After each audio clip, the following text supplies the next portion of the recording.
La noche cae sobre el Atlántico. El barco cruje. La madera húmeda se contrae bajo el frío del viento. Las velas tensas se inflan como pulmones gigantes respirando la oscuridad. No hay tierra a la vista. No hay luces. No hay certeza. Solo agua negra extendiéndose hasta el infinito y hombres que creen que el mar escucha. Para los piratas del siglo XVII y XVIII, el océano no era simplemente agua. Era una fuerza viva, una entidad con voluntad propia, un juez silencioso capaz de castigar la arrogancia y recompensar la humildad. En un mundo sin satélites, sin pronósticos meteorológicos y sin mapas precisos, cada travesía era una apuesta contra lo desconocido. Y cuando el ser humano enfrenta lo desconocido durante demasiado tiempo, crea rituales. Los piratas eran brutales. Sí, eran ladrones, rebeldes y fugitivos. Pero también eran hombres profundamente supersticiosos. Vivían en una frontera constante entre la vida y la muerte, y en ese límite, las creencias invisibles se volvían tan importantes como las armas. Muchos creían que el mar tenía memoria, que recordaba ofensas, que podía vengarse. Escupir al agua era mala señal. Burlarse del viento era tentar al destino. Silbar en cubierta estaba estrictamente prohibido. Decían que el silbido llamaba al viento, y que si el viento respondía con furia, la tormenta no tardaría en llegar.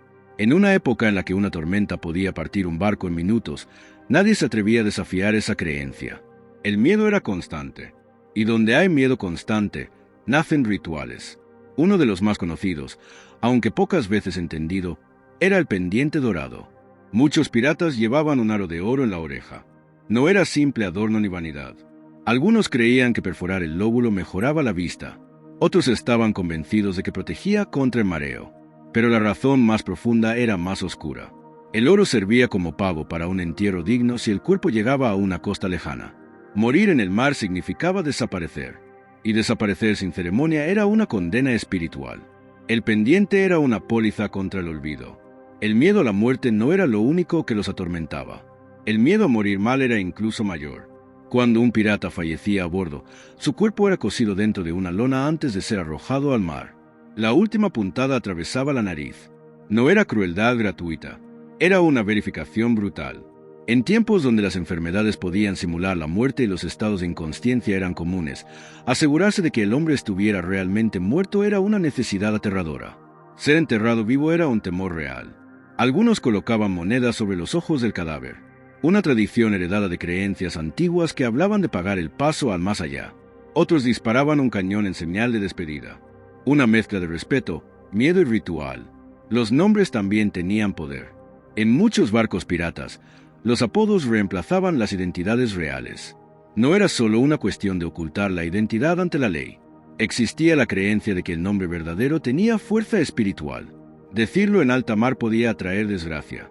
Por eso surgieron nombres como Barbanegra, Calico Jack o Bartolomé Roberts. El apodo no solo construía una reputación temible, también funcionaba como una máscara mística, una protección simbólica contra lo invisible. El silencio también era parte del ritual. Durante ciertas horas de la noche, algunos evitaban cantar o hacer ruido innecesario. Creían que el mar, en su calma más profunda, estaba escuchando, y despertar su atención podía ser peligroso. Las mujeres a bordo eran consideradas presagio de desgracia por muchos, no necesariamente por misoginia pura, sino por una mezcla de creencias religiosas, superstición y temor al conflicto interno. En un espacio reducido donde la cohesión significaba supervivencia, cualquier elemento que generara celos o tensiones era visto como amenaza. Sin embargo, la realidad era contradictoria. Mujeres como Ambani y Merivale navegaron y lucharon junto a hombres.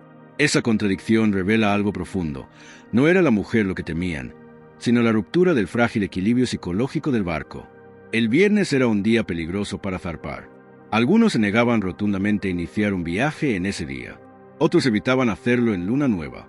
Las fechas adquirían significado, no porque existiera evidencia, sino porque la mente humana necesita patrones. Cuando el mundo es caótico, encontrar una regla invisible brinda una ilusión de control. Los artículos de la tripulación, contratos firmados entre los piratas, eran tratados con una solemnidad casi sagrada.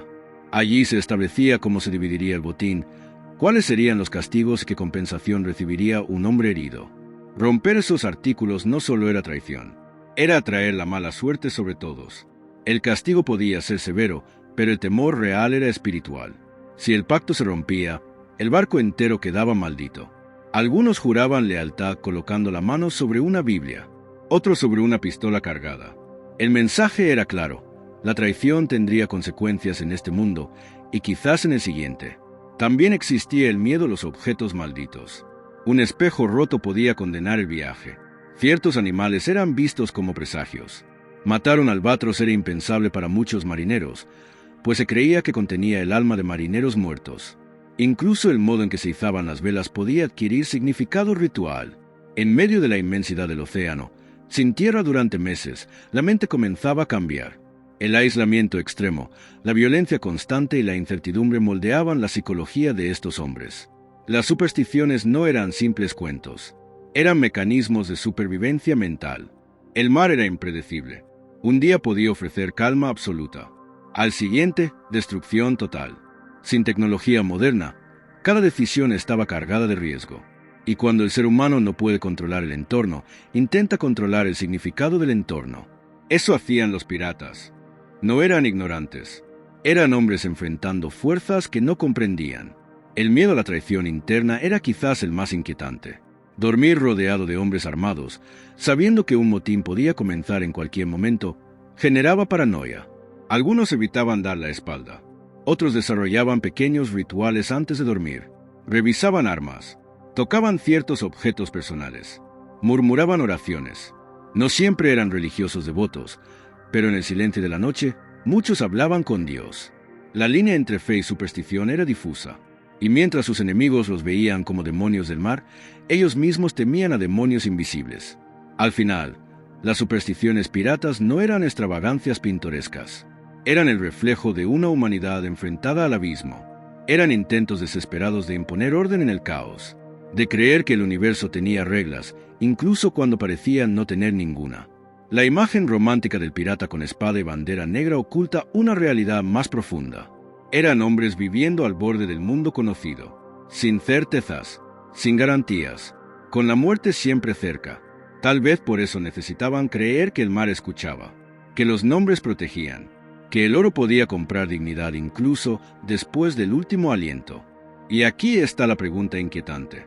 Si nosotros viviéramos en ese mismo mundo, sin información, sin tecnología, sin seguridad, ¿seríamos diferentes? ¿O también buscaríamos señales en el viento? Quizás las supersticiones no eran señal de debilidad. Quizás eran una forma de valentía, una manera de mirar la oscuridad del océano y seguir navegando de todos modos. Porque al final, más allá de los cañones y los abordajes, más allá del botín y la violencia, lo que realmente gobernaba la vida pirata era el miedo. Y los rituales eran la única forma que tenían de mantener ese miedo bajo control. El mar sigue allí, oscuro, inmenso, indiferente, y si escuchas con atención, casi puedes oír el eco de sus creencias flotando entre las olas.